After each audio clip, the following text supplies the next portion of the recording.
Queremos cumprimentar todos os nossos irmãos, nossos amigos que sempre têm nos acompanhado aqui na TV ADNP, com a graça e com a paz do nosso Senhor Jesus Cristo.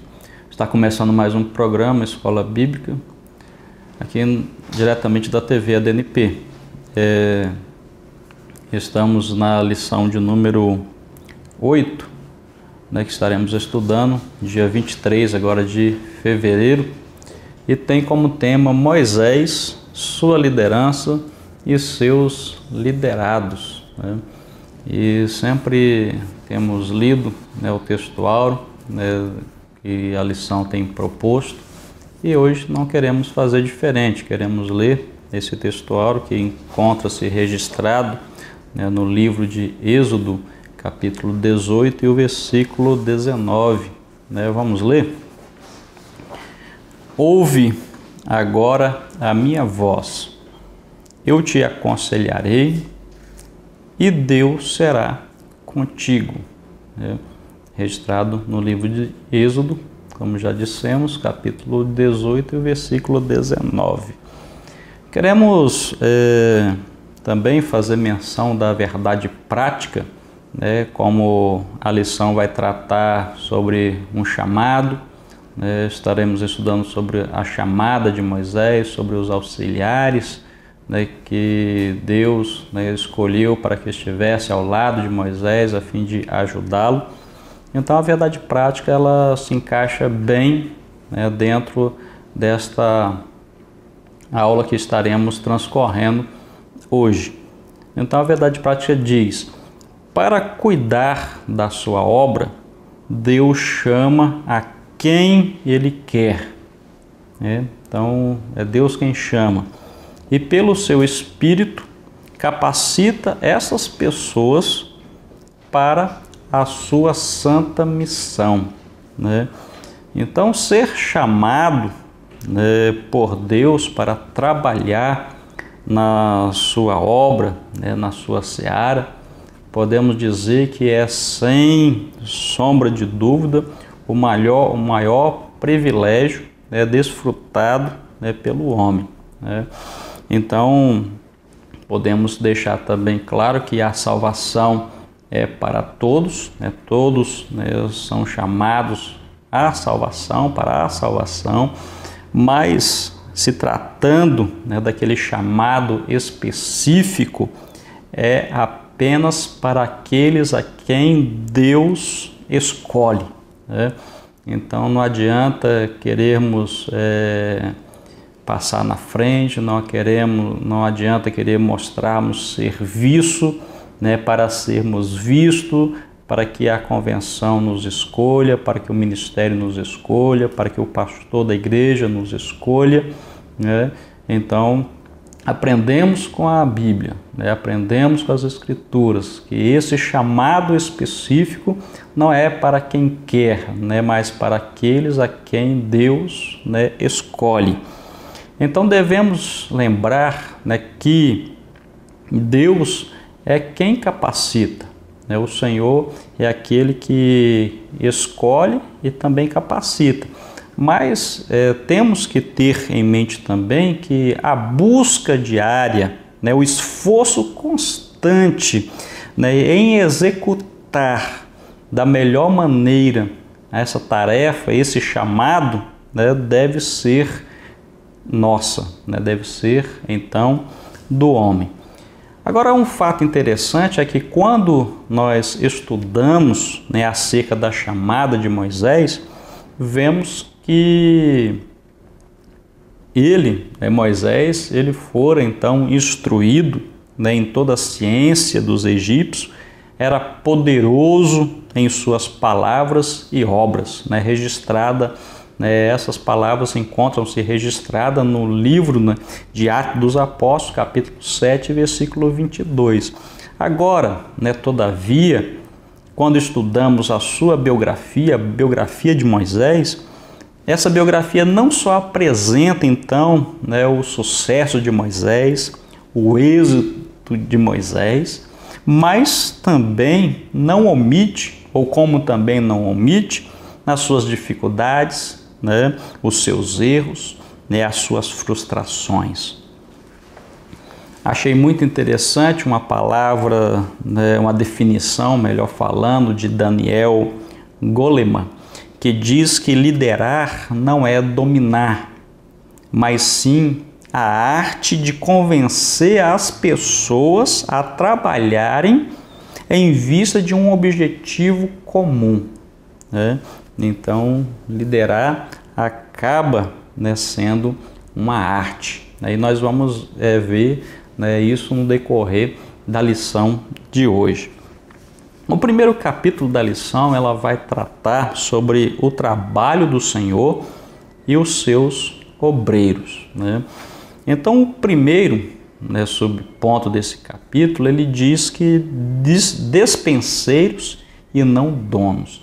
Há muitas pessoas fazendo confusão, confundindo, né, a forma de como esse chamado do Senhor, né, Deus o chamou para liderar, né, e ele acaba monopolizando, né, ele acaba querendo ser dono.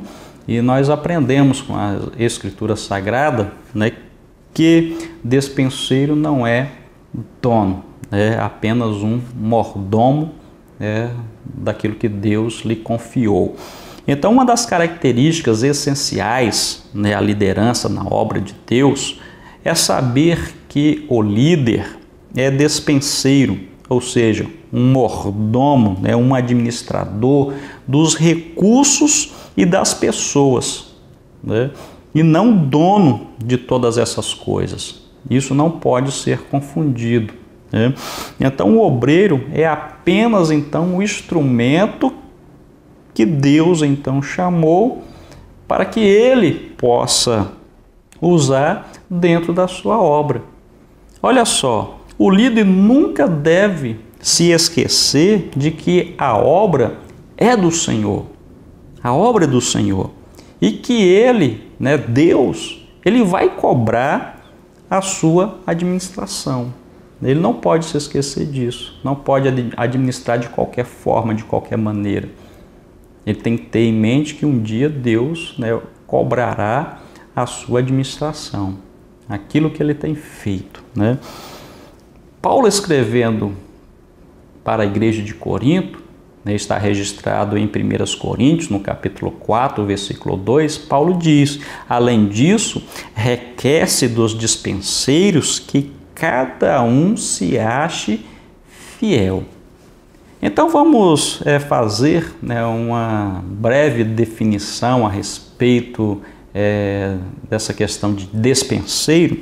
Despenseiro, então, é aquele que cuida, né, da dispensa, né? Então, o próprio nome despenseiro, ele já praticamente já define, né? Então, despenseiro é aquele que cuida da dispensa.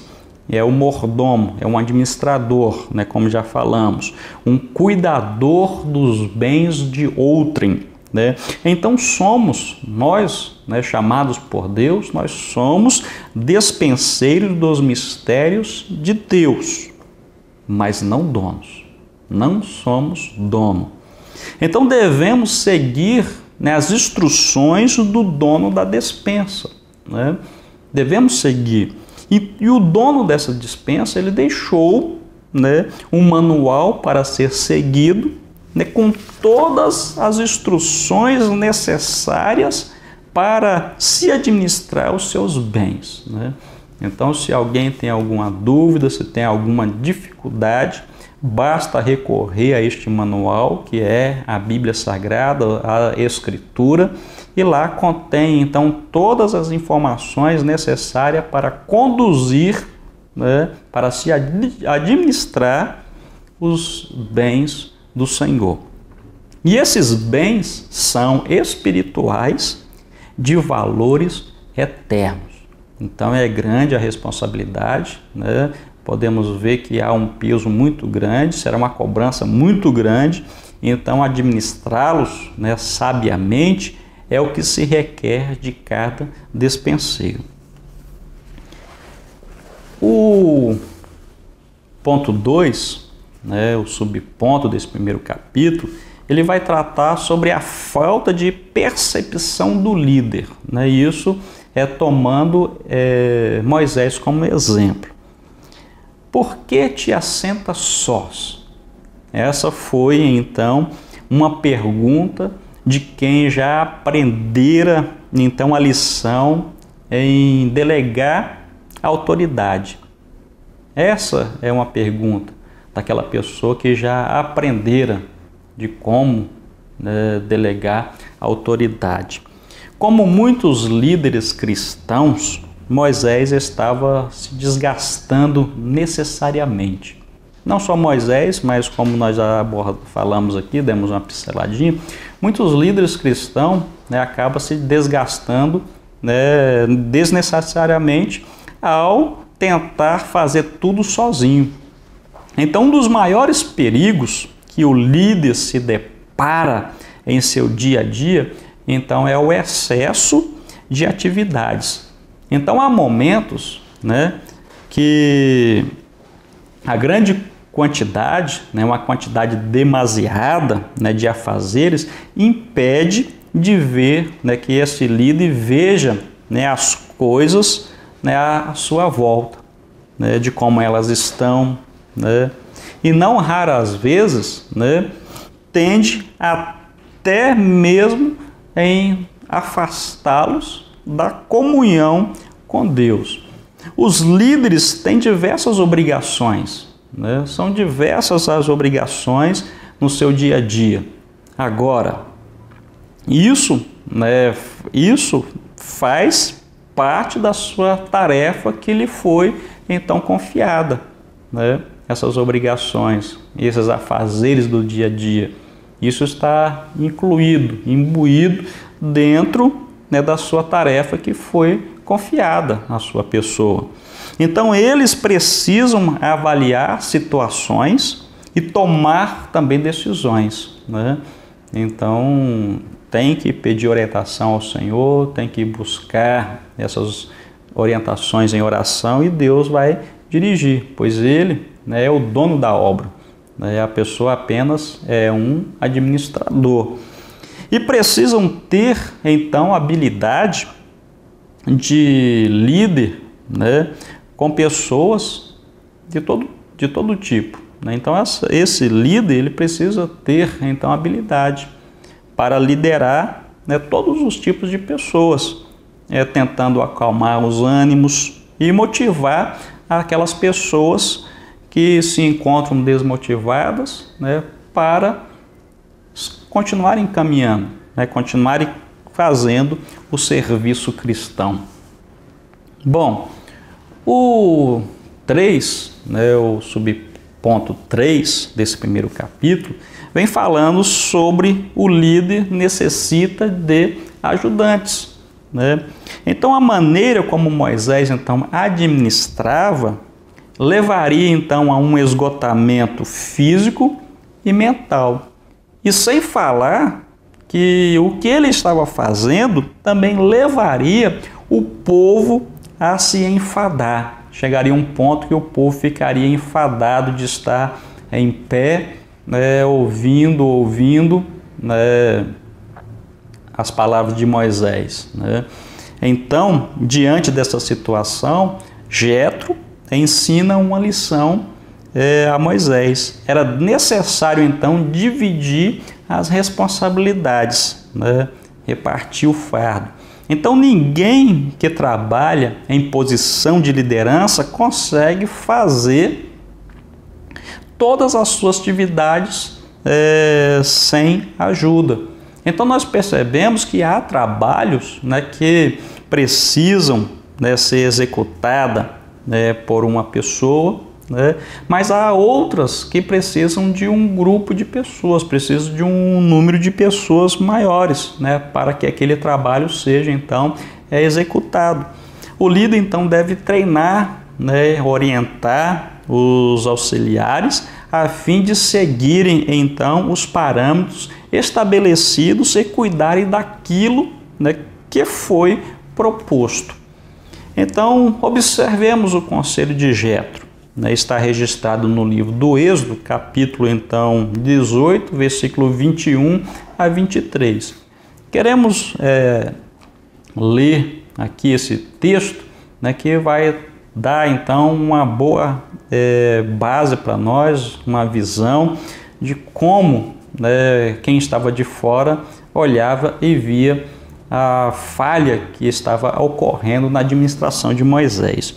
Então Jetro chega e diz para Moisés: e tu, dentre todo o povo, procura homens então capazes, né, tementes a Deus, homens de verdade, que aborreçam a avareza, e põe-nos sobre eles por maiorias de 1000, maiorias de 100, e maiorias de 50 e maiorias de 10. Olha só, para que julguem este povo em todo o tempo, e seja que todo negócio grave, então traga a ti, mas todo negócio pequeno, ele o julgue. Assim a ti mesmo te aliviarás da carga, e eles a levarão contigo. Então aqui Jetro estava dando um conselho para Moisés, né? E falando só: se isso fizeres e Deus te mandar, poderás então subsistir, assim também todo este povo em paz virá ao seu lugar. Então, palavras de uma pessoa sábia, de uma pessoa que já havia aprendido, né, a lição de delegar, né, então, autoridade. Então, o segredo da liderança, né, de uma liderança, de um líder, né, está justamente no investimento em liderados, ou seja, formação de equipe, né? Vamos ir para o nosso capítulo 2 da lição, que trata sobre os auxiliares de Moisés no ministério. Olha só, Deus levanta então auxiliares. Jesus, né, ele disse para os seus discípulos que a seara era grande e que os ceifeiros, né, ou seja, que os trabalhadores eram poucos, né? Então, observemos que Jesus, então, ele não ordenou aos seus discípulos que fossem atrás de obreiros, atrás de trabalhadores, né? Mas que os discípulos, então, orassem, a fim de que o Senhor da seara, a fim de que o dono da seara, né, o dono da obra, enviasse ceifeiros para a sua seara. Então há um erro muito grande em não observarmos a palavra do Senhor, né? Pessoas que estão, né, à procura de trabalhadores, né, escolhendo através de um mérito acadêmico, através, né, olhando para um poder aquisitivo, e aí, enfim, né, segue-se relação, né? Mas a obra do Senhor, Ele chama quem Ele quer, né, usa quem quer, levanta quem quer, né?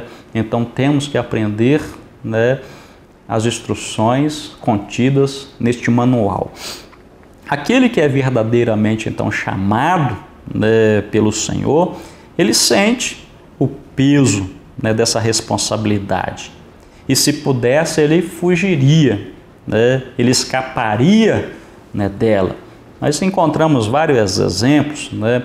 Jonas, né, Jeremias, teve tantos outros, né? Aquele que verdadeiramente foi chamado por Deus tem o seu ministério confirmado cada dia. Olha só, aí há o diferencial, né? Aqui encontramos o diferencial. Nós vemos Deus confirmando a chamada daquele que é verdadeiramente chamado a cada dia, né? Então, e outra, Deus faz questão de demonstrar que Ele, né, que o Senhor está com quem verdadeiramente chamou. Para isso, podemos até citar aquele caso de quando havia murmuração e Deus então mandou que levantasse, escolhesse, né, ou seja, cada representante de uma tribo fosse colocado ali, que fosse lá no mato, pegasse uma vara e que depositasse diante da arca do Senhor. E ali ficou demonstrado que ele havia escolhido Arão para ser sacerdote. Então a vara de Arão floresceu, deu fruto, e todos constataram, todos viram que Deus havia chamado Arão para aquela obra, e dando testemunho dele. Bom, na lição nós vamos encontrar os auxiliares de Moisés. Então nós encontramos, a revista ela vai destacar alguns auxiliares que auxiliaram a administração de Moisés. O tempo não permite que abordemos então acerca destes valorosos personagens, e foram muitos, até outros que não constam os seus nomes, mas com certeza estão registrados no livro das obras do Senhor. Mas a lição vem abordando sobre Miriam, vem falando sobre Arão, os anciãos, Jetro, como já até abordamos aqui, e também falando de Josué. Então, sugiro que os irmãos olhem para a biografia dessas pessoas para que possam fazer um bom estudo sobre o que eles fizeram, como agiram, e então estar levando para a sala de aula para repassarem para os seus alunos. O capítulo 3 da lição, ele vem falando sobre as qualidades de Moisés como líder. Então ele trata aqui primeiramente sobre mansidão e humildade, depois ele vai falar sobre piedoso e obediente, e por último o quesito que é fiel. Primeiro então, mansidão e humildade. Mansidão. Agora quando olhamos, mansidão, vemos o que Moisés fez, como agiu, e a Bíblia ainda o chama de o homem mais manso. Então a Bíblia apresenta Moisés como uma pessoa de coração manso. Aí alguém pode até perguntar, mas como assim? Ele não bateu na rocha? Então nós observamos que era o varão Moisés muito manso, mais do que todos os homens que havia sobre a terra. Números capítulo 12 e versículo 3. Vamos ver como essa definição, como essa característica dessa mansidão estava sobre Moisés. Então, mansidão podemos definir que é a capacidade de enfrentar problemas sem que se perca a calma. Então, eis uma definição de mansidão. Então, essa foi a atitude de Moisés quando atacado por Miriam e Arão, seus irmãos, seus próprios irmãos ali no deserto. Eles dois tramaram contra Moisés, atacaram a administração de Moisés, falaram contra Moisés. E Moisés não perdeu a calma naquela situação e deixou que Deus, então, resolvesse o problema de rebeldia de seus próprios irmãos. Então nós podemos estar observando, vendo agora, como então essa mansidão se encaixava dentro da vida do líder Moisés. Humildade. Moisés não era um líder soberbo, ele não temeu partilhar sua autoridade com seus auxiliares, a fim de que o povo pudesse ser mais bem atendido em suas demandas. Então ele aceitou com humildade o conselho de Jetro e viu como acatar aquele conselho permitiu que fosse sua liderança, ele pudesse focar, que ele pudesse focar a sua liderança onde essa liderança fosse então mais importante. né? Então, ou seja, o objetivo da chamada de Moisés era conduzir o povo de acordo com os planos de Deus, né? Então a soberba precede a ruína e a altivez de espírito precede a queda. Então nós temos que aprender muito com Moisés, né? Então Moisés, ele não foi soberbo, né? Ele não temeu em partilhar sua autoridade com os seus auxiliares, né? Isso aqui não quero abrir nenhum parênteses, né? Não quero fazer uma abordagem sobre isso, principalmente o que acontece, né, no nosso dia a dia, sobre o monopólio da obra do Senhor, né? O nosso objetivo não é esse, mas vamos aprender, né, com a palavra de Deus. No segundo subponto, né, desse terceiro e último capítulo, vai falar sobre piedoso e obediente. Moisés era um homem temente a Deus, né? Piedade não se refere a fazer, né, boas obras e caridades, não é isso, mas ter, né, o respeito por Deus e sua obra. Ser piedoso é contrário de uma pessoa ímpia, olha só, que despreza a Deus e não trata sua obra de forma respeitosa. E obediência significa, o significado básico então de obediência é ouvir, né? Então nós vemos que Moisés tinha respeito pela obra do Senhor e sabia ouvir a voz de Deus. Em último lugar, nós vemos a respeito de fiel. Achei interessante, né? Eu gosto muito de pegar como exemplo Filipenses capítulo 2, né? Vem tratando a respeito de Cristo, e vamos tomar como base então este texto da palavra do Senhor para descrever a respeito de fiel, desta qualidade, né? Então, Filipenses, ele vai tratar que o conceito de fidelidade pode ser definido como uma atitude de quem é fiel, de quem tem compromisso com aquilo que assume, né? Então, nós podemos dizer que fiel é o que se preocupa com o bem-estar de seus irmãos, né? É aquele que tem um sentimento sincero no cuidado com as almas, né? É aquele que não busca os seus próprios interesses, mas os de outrem, né? E assim segue relação, né? O tempo não permite em falarmos mais sobre isso aqui, mas queremos deixar, né, um grande abraço a todos aqueles que têm acompanhado o programa Escola Bíblica aqui da TV ADNP, e sempre pedindo, né, a Deus que sempre abençoe a sua vida, né, a vida dos seus familiares, daquelas pessoas que o cercam, e que continue conosco assistindo a nossa programação. Deus tem sempre o melhor para você e para a sua família. Então fique com Deus, até o próximo programa Escola Bíblica, transmitido aqui pela TV ADNP. Um grande abraço.